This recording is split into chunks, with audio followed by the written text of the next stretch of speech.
নমস্কার বন্ধুরা, আজ আবার মাদার কিচেনের ব্লগ থেকে চলে এসেছি একটা নতুনই মাছ বলতে গেলে, কারণ আমাদের কলকাতায় খুবই কম পাওয়া যায়।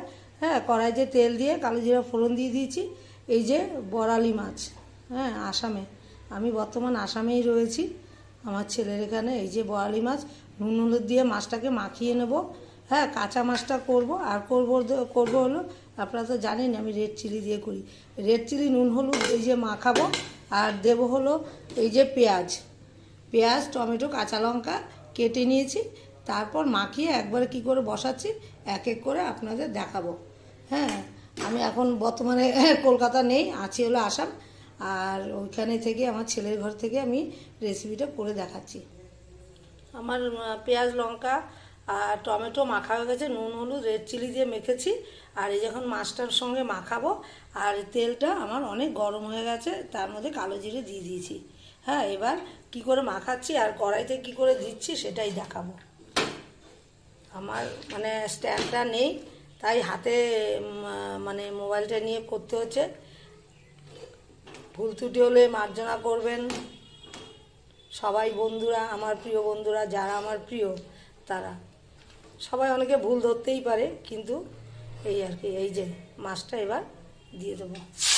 আমি পুরো সর্ষের তেলে করছি, হ্যাঁ আমি সাদা তেলে করছি না। এই যে এবার হালকা আঁচ করে দেবো, করে দিয়ে তারপর ঢেকে ঢেকে আস্তে আস্তে করবো।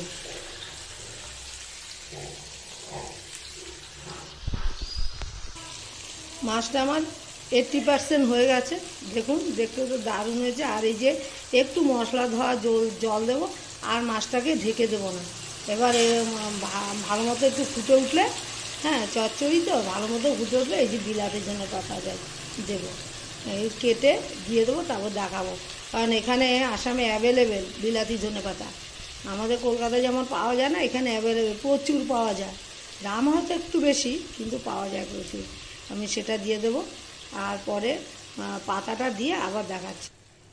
বড়ালি মাছের ঝালটা আমার হয়ে গেছে, দেখুন দেখতে তো দারুণ হয়েছে, খেতে অবশ্যই দারুণ হবে। কারণ এই মাছগুলি হেভি, সবাই বলে খুব স্বাদ। আমিও খেয়েছি কয়েকবার, জানি আর বেশি টাইম লাগে না, একদম চটজলদি রান্না। আমার মতো একবার করে খেতে পারেন, যারা তো জানেন জানেন, আর যারা না জানেন আমার মতো একবার করে খেতে পারেন।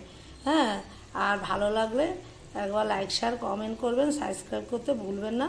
সবাই ভালো থাকেন, সুস্থ থাকেন, আমিও ভালো থাকলে এখানে যতদিন থাকবো নতুন নতুন রান্না, হ্যাঁ আপনাদের দেখিয়ে যাব আমার রেসিপিটা।